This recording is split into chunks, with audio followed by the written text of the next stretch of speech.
जुड़े हुए हैं प्रद्युमन जोशीला जी, जो आप जानते ही हैं किसी पहचान के मोहताज नहीं है। आप उनकी राजनीतिक जानकारी जानते हैं, उन्हीं से बात करेंगे। आपका बहुत बहुत स्वागत है प्रद्युमन जी। जी धन्यवाद। प्रद्युमन जी, पहले तो ये समझाइए कि बीजेपी को ये सम्मेलन क्यों करना पड़ा और इसके क्या राजनीतिक मायने हैं, और क्या राजनीतिक इसमें बीजेपी को लाभ मिल सकता है या नहीं मिल सकता है आने वाले चुनाव में। देखो, जब से हरियाणा प्रदेश में लोकसभा के चुनाव में 5 सीटें भारतीय जनता पार्टी हारी है और 2 सीटें कांग्रेस बड़े भारी बहुमत से जीती है, सिरसा और रोहतक की, तब से भारतीय जनता पार्टी की ये कोशिश है कि हर हालात में 2024 के चुनाव में तीसरी बार बीजेपी की सरकार बनाई जाए। और अब उसकी पूरी कमान नायब सिंह सैनी को दी हुई है। बीच बीच में मनोहर लाल खट्टर जी, जो अभी केंद्र में मंत्री हैं, वो भी हरियाणा प्रदेश के लगातार दौरों पर हैं और वो भी चाहते हैं कि बेशक वो केंद्र की राजनीति में चले गए हैं, लेकिन हरियाणा प्रदेश में उनका दखल अब भी बना रहे। मुख्यमंत्री नायब सिंह सैनी लगातार जब से 5 सीटें बीजेपी हारी है, तब से हर रोज कोई ना कोई ऐसा फैसला जरूर ले रहे हैं जिससे हरियाणा प्रदेश की जनता को फायदा हो और जिससे उनका वोट बैंक बढ़े।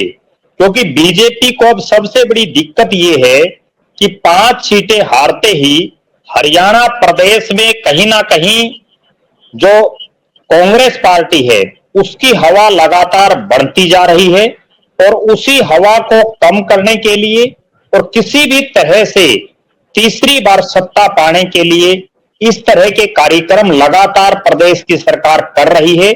और ये भी पहला मौका है जब अमित शाह जी, जो नरेंद्र मोदी के बाद सबसे ताकतवर भारतीय जनता पार्टी में हैं, वो लगातार हरियाणा प्रदेश के दौरे पर हैं। अभी कुछ ही दिन पहले वो पंचकुला में आए थे और वहां पंचकुला में जो विस्तारित कार्यकारिणी थी प्रदेश की, उसमें उन्होंने अपनी विशेष बात रखी। और अब एकाएक महेंद्रगढ़ में जो बैकवर्ड के हिसाब से हरियाणा प्रदेश की अगर बात करें तो सबसे बड़ा वो क्षेत्र है जहां बैकवर्ड वोट सबसे ज्यादा है। यहां ना केवल यादव बल्कि जो शहरी क्षेत्र है, चाहे वो महेंद्रगढ़ का हो चाहे नारनौल का हो, उनमें सैनी वोटर भी बड़ी बहुतायत संख्या में इस क्षेत्र में हैं। और इसके अलावा चाहे वो अटेली का इलाका हो और चाहे नांगल चौधरी का बहुत बड़ा इलाका हो, उसमें गुर्जर वोट भी बड़ी भारी तादाद में हैं। और नांगल चौधरी और इस क्षेत्र से गुर्जर विधायक भी रहे हैं, मंत्री भी रहे हैं। तो ये निश्चित रूप से महेंद्रगढ़ जो जिला है, ये यादव, सैनी और गुर्जर जो बैकवर्ड में सबसे बड़ा जिनका वोट बैंक है, वो तीनों ही जातियां इस इलाके में बहुतायत संख्या में हैं। इसीलिए ये रैली यहां रखी गई। और इस रैली को रखने का एक और अभिप्राय ये है कि हरियाणा प्रदेश में जब 2 जातियां मुख्य रूप से जाट और जो चमार जाति है, वो पूरी तरह से भारतीय जनता पार्टी को लोकसभा चुनाव में हराने के लिए पूरे जोर शोर से उन्होंने बहुत ज्यादा संख्या में वोट कांग्रेस को किया, उसको किसी तरह से काउंटर करने के लिए ये बैकवर्ड सम्मेलन किया गया है। और जिस तरह की घोषणाएं इसमें अमित शाह जी ने की, उन्होंने बहुत सी पुरानी बातों को रखा, कुछ नई बातें भी जोड़ी। और जिस तरह से नायब सिंह सैनी को यहां प्रोजेक्ट किया गया, क्योंकि मुख्यमंत्री बनने से पहले नायब सिंह सैनी केवल एक क्षेत्र विशेष के नेता ही थे। पूरे हरियाणा प्रदेश में उनकी कोई बहुत लंबी चौड़ी मान्यता नहीं थी, राजनीतिक रूप से उनका बहुत लंबा चौड़ा कोई अनुभव नहीं था। और ये वो दक्षिण हरियाणा का क्षेत्र है जहां राव इंद्रजीत को आज भी लोग सबसे बड़ा नेता मानते हैं। तो कहीं ना कहीं ये दर्शाने का प्रयास भी किया गया कि नायब सिंह सैनी को धीरे धीरे भारतीय जनता पार्टी का शीर्ष नेतृत्व हरियाणा प्रदेश का नेता बनाने जा रहा है। जी, इस पूरी रैली को आपने देखा होगा, तो रैली में राव इंद्रजीत ने उनको सम्मान दिया गया, क्योंकि सबसे पहले किसी का नाम लिया गया लिस्ट में तो राव इंद्रजीत का ही लिया गया और उनको बोलने का भी मौका दिया गया। बाकी सबको थोड़ा थोड़ा मिला, जैसे प्रदेश अध्यक्ष को भी थोड़ा सा मौका मिला। मुख्य रूप से जो बोलने वाले थे उनमें 3-4 लोग ही थे और उनमें से एक राव इंद्रजीत थे। तो आप इसका क्या मायने निकालते हैं कि राव इंद्रजीत को भी कूल रखने की, क्योंकि राव इंद्रजीत इस बात से खुश नहीं है कि नायब सिंह सैनी को मुख्यमंत्री बना दिया गया और मेरा जो हक बनता था वो ले लिया गया। तो इसे आप कोई बिटवीन द लाइंस इसमें कुछ पढ़ते हैं? देखो, अभी कुछ ही रोज पहले, 2-3 दिन पहले अटेली विधानसभा क्षेत्र में राव इंद्रजीत सिंह ने एक जनसभा की। चौधरी धर्मवीर सिंह जो यहां से जीते, सांसद जीत बने तीसरी बार, उनका और राव इंद्रजीत का अभिनंदन समारोह था, जिसमें राव साहब की जो पीड़ा थी वो बड़ी छलकी और उन्होंने बड़े स्पष्ट शब्दों में कहा कि प्रदेश की सत्ता का रास्ता अहिरवाल से होकर के ही जाएगा, एक बार फिर से तीसरी बार। और जिस तरह से मैं 6 बार का सांसद हूं और मुझे राज्य मंत्री बनाया गया, जबकि जो लोग पहली बार जीते हैं उनको बड़े भारी विभागों का और कैबिनेट मंत्री बनाया गया, मैं उससे और आगे बढ़कर के ये बात कहता हूं कि जो डिपार्टमेंट राव इंद्रजीत सिंह को दिए गए हैं उनका कोई बहुत लंबा चौड़ा आम जनता से जो है वास्ता नहीं है और उन विभागों में वो बहुत लंबा चौड़ा कुछ कर भी नहीं सकते जनता की भलाई के लिए। तो लिहाजा वो एक तरह से ये कहें कि सिर्फ खाना पूर्ति के लिए उनको मंत्री बनाया गया है, तो कोई बहुत बड़ी अतिशयोक्ति नहीं होगी। अब चूंकि राव इंद्रजीत सिंह लोकसभा चुनाव का परिणाम आने के बाद लगातार सक्रिय हो चुके हैं और चौधरी धर्मवीर सिंह के साथ मिलकर के वो प्रदेश के अलग अलग इलाकों में दौरा भी कर रहे हैं। अभी पीछे हमने देखा वो हिसार और हांसी में गए, इसके बाद एकाएक वो महेंद्रगढ़ जिले में भी सक्रिय हुए और अब जो चर्चाएं हैं और जो मेरे पास सूचना है उसके मुताबिक वो कुरुक्षेत्र, झज्जर, फरीदाबाद, ये जो इलाके हैं इनमें भी अपने कार्यक्रम करने जा रहे हैं। तो कहीं ना कहीं राव इंद्रजीत को इग्नोर करके अगर भारतीय जनता पार्टी ये सोचे कि बैकवर्ड का वोट वो ले लेंगे, तो ये मैं ये समझता हूं कि कभी संभव हो ही नहीं सकता, क्योंकि बेशक नायब सिंह सैनी प्रदेश के मुख्यमंत्री बन गए, बेशक भारतीय जनता पार्टी ने उनको पहले प्रदेश अध्यक्ष और फिर प्रदेश का मुख्यमंत्री बनाया, उसके बावजूद ये अहिरवाल की जो 15 सीटें हैं इस इलाके की, जिसमें भिवानी महेंद्रगढ़ लोकसभा और गुड़गांव लोकसभा का हिस्सा आता है और कोसड़ी जो रोहतक का हिस्सा आता है, इनमें आज भी मैं ये बिल्कुल स्पष्ट शब्दों में कह सकता हूं कि नायब सिंह सैनी जी से ज्यादा प्रभाव इन इलाकों में आज भी राव इंद्रजीत सिंह का है। उनको किसी भी हालात में भारतीय जनता पार्टी का शीर्ष नेतृत्व दरकिनार नहीं कर सकता। बहुत कोशिशें हुई राव इंद्रजीत के पैरेलल नेताओं को खड़े करने की, जब चौधरी भूपेंद्र सिंह हुड्डा प्रदेश के मुख्यमंत्री थे और राव इंद्रजीत सिंह उस समय केंद्र में मंत्री थे, राज्य मंत्री, तब भी हुड्डा साहब ने कैप्टन अजय सिंह यादव को वित्त मंत्रालय जैसा बड़ा महत्वपूर्ण पद देकर के अहिरवाल में राव इंद्रजीत के पैरेलल एक नेता तैयार करने की कोशिश की थी। राव दान सिंह को मुख्य संसदीय सचिव बनाया गया था। राव नरेंद्र सिंह को प्रदेश की सरकार में स्वास्थ्य जैसा अहम विभाग का कैबिनेट मंत्री बनाया गया था। इन सब के बावजूद राव इंद्रजीत अहिरवाल के इन तमाम नेताओं से बड़े नेता बने रहे।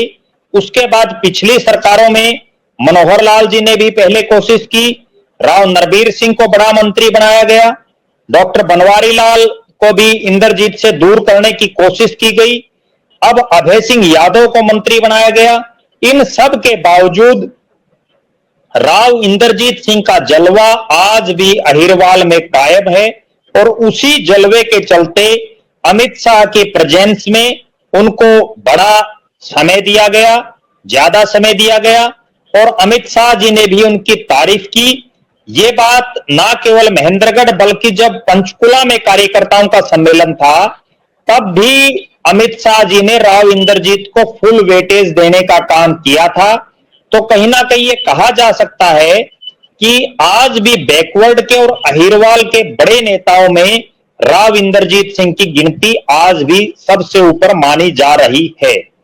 जी, ये हमारे मुद्दे में से एक मुद्दा निकल आया। हमारा मेन मुद्दा डिस्कशन का ये था नहीं, इसको फिर कभी चर्चा करेंगे क्योंकि इसके भी बहुत सारे आयाम और पहलू हैं। टोटल प्रदेश में अगर बैकवर्ड क्लासेस की संख्या देखी जाए तो 30 से लेकर 35% तक है, ए और बी मिलाकर, और उसमें से जो यादव हैं पूरी संख्या तो मुझे नहीं मालूम है, लेकिन काफी सीटों पर प्रभाव करते हैं। बाकी ओबीसी भी बाकी सीटों पर प्रभाव करते हैं। अगर ये जो बीजेपी का मूव है कि ओबीसी को पूरे के पूरे ओबीसी को साथ जोड़ लिया जाए, तो आपको क्या लगता है कि आज पॉलिटिकल जो स्थिति बनी हुई है हरियाणा में, उसमें क्या परिवर्तन आ सकता है? क्योंकि 30 से 35% हरियाणा में ओबीसी है। एक तरह से एक जाति नहीं है, प्रॉब्लम ये है इनका कि एक जाति नहीं है, कई जातियां हैं। 60-70 जातियां तो बीसी ए में आती हैं और 5 मुख्य जातियां जो हैं वो बीसी बी में आती हैं। तो ये सब मिला दिए जाए तो 30-35% बनते हैं। तो अगर ये एकजुट हो जाते हैं तो क्या लगता है आपको कि प्रदेश की राजनीतिक स्थिति जो मौजूदा स्थिति बनी हुई है उसमें कोई परिवर्तन आ सकता है? देखो, निश्चित रूप से जो बैकवर्ड समाज है, जो किसी समय कांग्रेस पार्टी के साथ था और जब चौधरी भजनलाल कांग्रेस पार्टी के बड़े नेताओं में रहे, उस समय बैकवर्ड समाज बहुत बड़ी तादाद में कांग्रेस पार्टी के साथ था। और ना केवल चौधरी भजनलाल जी, उसके बाद भी कांग्रेस के पास कई बड़े और नेता थे। लेकिन अब वो तमाम वोट बैंक बहुत बड़े स्तर पर जो है भारतीय जनता पार्टी के साथ जा चुका है। और अब बीजेपी की ये कोशिश है कि इस वोट बैंक को अपने साथ बांधे रखें। और इसके अलावा अगर कहीं कोई किंतु परंतु कहीं कोई नेता या कहीं कोई एक विशेष जो लोग हैं वो कांग्रेस के पास हो, तो उनको भी अपने साथ लाने के लिए भारतीय जनता पार्टी पूरा प्रयास कर रही है। और जैसा आपने बताया, बैकवर्ड वोट बेशक अलग अलग जातियों में बटा हुआ है, उसके बावजूद एक बहुत बड़ी संख्या में है और प्रदेश की बहुत सी सीटों को प्रभावित करता है। तो इन वोटों को अपने साथ जोड़े रखने के लिए बीजेपी हर संभव प्रयास कर रही है। और इसी को मद्देनजर रखते हुए पहली बार हरियाणा प्रदेश में पंचायतों में बैकवर्ड समाज को आरक्षण देने का काम किया। और आज जिस तरह से नगर पालिका और नगर परिषद के लिए घोषणा की गई, क्रीमी लेयर के लिए घोषणा की गई, तो निश्चित रूप से ये जो घोषणाएं हैं, मेरा ऐसा मानना है कि बैकवर्ड समाज भारतीय जनता पार्टी के साथ जितना पहले जुड़ा हुआ था उससे और ज्यादा संख्या में जुड़ता हुआ दिखाई देगा। इसके पीछे 2 बड़े कारण मैं मान रहा हूं। एक बड़ा कारण यह है कि बीजेपी के पास वर्तमान में जो 3 सबसे बड़े पद हैं, जिनमें 2 केंद्र में मंत्री और एक हरियाणा प्रदेश में मुख्यमंत्री, वो तीनों बैकवर्ड समाज से उन्होंने दिए हुए हैं। अभी 2-3 दिन पहले तक प्रदेश का अध्यक्ष भी बैकवर्ड समाज से ही था। कांग्रेस पार्टी दूसरी तरफ बैकवर्ड समाज का उनके पास कोई बड़ा चेहरा नहीं है, कोई बड़ा नेता बैकवर्ड का कांग्रेस पार्टी के पास है। और यहां तक कि हरियाणा प्रदेश की जिन जिन विधानसभा क्षेत्रों में बैकवर्ड समुदाय या बैकवर्ड समाज के लोग प्रभाव डालते हैं, वहां भी कांग्रेस के पास विधानसभा चुनाव लड़ने के लिए बहुत बड़े बैकवर्ड के चेहरे दिखाई नहीं देते। तो मेरा ऐसा मानना है कि वर्तमान में बैकवर्ड समाज कांग्रेस की बजाय बीजेपी की तरफ पूरी तरह से जाता हुआ दिख रहा है। अब कांग्रेस उसको वापसी कैसे करवाए, ये हम किसी अन्य कार्यक्रम में चर्चा करेंगे। आज अगर ये कहा जाए कि बैकवर्ड समाज बहुत बड़े स्तर पर बीजेपी के साथ जा चुका है, तो कोई बहुत बड़ी अतिशयोक्ति नहीं होगी। जी प्रद्युमन जी, आपने पूरी परिस्थिति को समझाया। दर्शकों, जैसा मैंने बताया या प्रद्युमन जी ने भी पूरा समझाया कि बैकवर्ड हरियाणा में बड़ी संख्या में है, जातियों में बटे हुए हैं, लेकिन एक मुश्त अगर देखा जाए तो बड़ा वोट है। अगर बीजेपी की जो कोशिश है, राजनीतिक कोशिश जो है, वो ये है कि अगर पूरे बैकवर्ड को साथ जोड़ लिया जाए इस चुनाव में, तो उनकी जो समर्थक और जातियां हैं, जैसे पंजाबी समुदाय है, ब्राह्मण समुदाय है, बनिया समुदाय है, या और भी कुछ छोटी छोटी जातियां हैं, इन तीनों के साथ मिलकर अगर बैकवर्ड एक मुश्त वोट करता है, तो बीजेपी की जो मौजूदा राजनीतिक स्थिति है, जो प्रदेश में बहुत अच्छी नहीं है, उसको बदला जा सकता है। प्रद्युमन जी, आपका बहुत बहुत धन्यवाद। आपने पूरी जो चर्चा है उसको पूरा एक दिशा दी, एक बैकवर्ड की स्थिति हरियाणा में बताई। ये ऐसा पहली बार हो रहा है कि बैकवर्ड को इस तरह जोड़ने की कोई पॉलिटिकल पार्टी कोशिश कर रही है। पहले छुटपुट तरीके से किया जाता था, इस बार बहुत बड़े स्तर पर किए जाने की कोशिश की जा रही है। आपका बहुत बहुत धन्यवाद। नमस्कार। जी धन्यवाद।